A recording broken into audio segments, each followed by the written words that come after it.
السلام علیکم ورحمۃ اللہ وبرکاتہ۔ کلاس ہفتم آج ہمارا جغرافیہ کا دوسرا لیکچر ہے اور چیپٹر ہے زمین کی طبعی حالت، یعنی زمین کیسے بنی ہے اور اس کے کون کون سے حصے ہیں۔ یہ ہم نے پچھلے لیکچر کے اندر پڑھا تھا کہ زمین کو 3 حصوں کے اندر تقسیم کیا جاتا ہے۔ ایک قشر الارض یعنی زمین کا سب سے اوپر اور کم موٹائی والا حصہ، یہ قشر الارض ہے۔ پھر قشر الارض کے نیچے جو ہے وہ مینٹل ہے، یعنی درمیانی تہ، اور مینٹل کے نیچے مرکزہ ہے، یہ آپ نے پڑھ لیا تھا۔ آج ہم زمین کی پلیٹوں کی حرکات کے بارے میں پڑھیں گے۔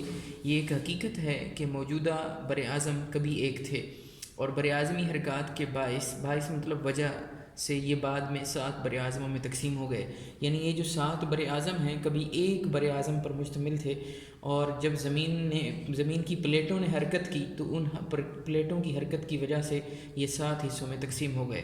کروڑوں سال پہلے تمام بر اعظم ایک دوسرے کے ساتھ جڑے ہوئے تھے، جس کی وجہ سے سطح زمین پر صرف ایک بڑا بر اعظم موجود تھا جسے پینجیا کہتے ہیں۔ پھر آہستہ آہستہ یہ بڑا بر اعظم نسبتاً چھوٹے حصوں پلیٹوں میں تقسیم ہو کر موجودہ بر اعظموں کی شکل اختیار کر گیا۔ زمین کی 7 بڑی پلیٹیں۔ زمین کی ساخت کے بارے میں نئی معلومات ملنے کے بعد جغرافیہ دانوں نے 1960 سے زمین کی بیرونی ساخت کی 2 نئی اصطلاحیں استعمال کرنا شروع کیں جو لیتھوسفیر اور اسٹینوسفیر کہلاتی ہیں۔ لیتھوسفیر زمین کی بالائی تہہ اور مینٹل کے اوپر والے ٹھوس حصے پر مشتمل ہے۔ یہ لیتھوسفیر کے نیچے چٹانوں کی نرم تہہ ہے جو اسٹینوسفیر کہلاتی ہے۔ لیتھوسفیر کو 7 بڑے متحرک ٹکڑوں میں تقسیم کیا جاتا ہے جو پلیٹیں کہلاتی ہیں۔ قشر الارض یہاں سے آپ ہائی لائٹ کریں گے اور مختصر سوال نمبر 3 یہاں سے شروع ہوگا۔ مختصر سوال نمبر 3 یہاں سے شروع ہوگا۔ قشر الارض کی بڑی پلیٹس درجہ ذیل ہیں: بحر الکاہل کی پلیٹ، شمالی امریکہ کی پلیٹ اور جنوبی امریکہ کی پلیٹ۔ اس کے بعد پیج نمبر 4 پہ آپ آ جائیں۔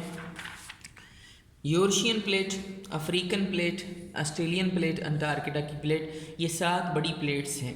دراڑیں، فالٹس اور ان کی اقسام۔ زمین میں موجود بڑی دراڑ یا شگاف کو فالٹ کہا جاتا ہے۔ ان دراڑوں کی وجہ سے لیتھوسفیر چھوٹے بڑے حصوں میں تقسیم ہو گئی ہے۔ یہ حصے مسلسل حرکت کرتے رہتے ہیں کیونکہ ان کے نیچے پگھلی ہوئی چٹانیں موجود ہیں۔ پلیٹوں کی حرکات سے پڑنے والی دراڑیں کئی 100 میٹر کی گہرائی تک چلی گئی ہیں، اور یہی دراڑیں پلیٹوں کے درمیان سرحدیں ہیں جو آتش فشاں پہاڑوں اور زلزلوں کے مرکز کی صورت میں نظر آتی ہیں۔ بحر الکاہل، یہاں سے آپ دیکھ رہے ہیں ہائی لائٹ کیا ہوا ہے، یہاں مختصر سوال نمبر 5 شروع ہو رہا ہے، یہاں سے مختصر سوال نمبر 5 شروع ہو رہا ہے، اور یہ نیچے سے سیکنڈ لاسٹ لائن میں کہتے ہیں تک ہائی لائٹ کر کے آپ مختصر سوال نمبر 5 ختم کر دیں گے۔ بحر الکاہل کی پلیٹ کے چاروں طرف آتش فشاں پہاڑ ہیں، اور دنیا میں سب سے زیادہ زلزلے بھی یہیں آتے ہیں کیونکہ چاروں طرف دراڑیں ہیں، لہٰذا اس کو آگ کا دائرہ یعنی رنگ آف فائر بھی کہتے ہیں۔ یہاں مختصر سوال نمبر 5 ختم ہو جائے گا۔ فالٹ بننے کا عمل عموماً کمزور جگہ ہوتا ہے۔ فالٹ بننے کا علاقہ فالٹ زون کہلاتا ہے۔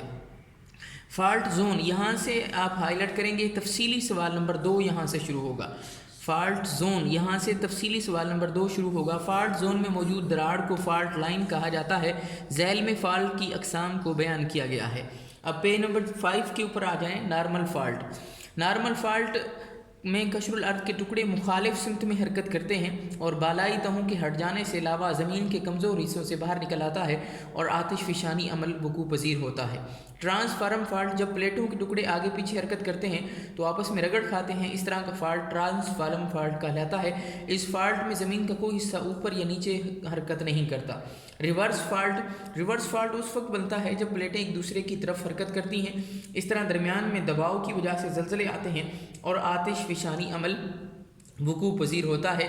اس طرح پلیٹوں کے ایک دوسرے کے قریب آنے سے عموماً پہاڑ بنتے ہیں۔ آپ نے گھر سے جو کام لکھنا ہے، یہ تفصیلی سوال نمبر 2، یہاں سے فالٹس کی اقسام بیان کریں، یہ آپ نے لکھنا ہے، اور اگر آپ کو کوئی بات سمجھ نہ آئے تو آپ نے رابطہ رکھنا ہے۔ السلام علیکم ورحمۃ اللہ وبرکاتہ۔